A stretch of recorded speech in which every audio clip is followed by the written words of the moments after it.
Hello there, welcome back to my channel.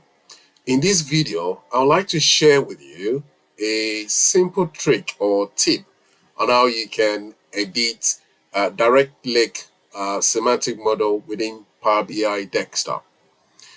Now, what you need to do is to go on to One Lake catalog and select Power BI semantic model option.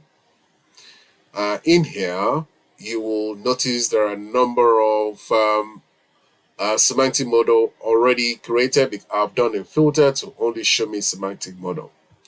Now, I would like to use the KAL model.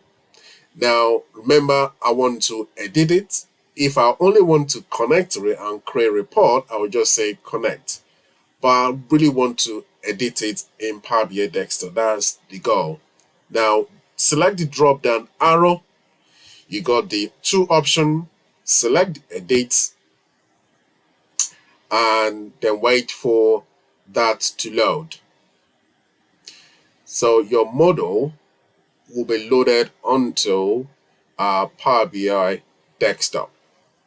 Now, as you can see, all the tables created and the model in Power BI Service or Fabric is now available to you to edit within Microsoft and within Power BI desktop.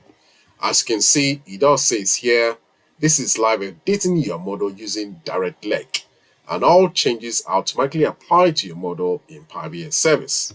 So in case you really want to make further changes, it may be you decided that, well, I want to edit these measures I've created here. I want to move it around to put it somewhere else, or you want to create some calculation on top of it, you certainly can do so within Power BI desktop.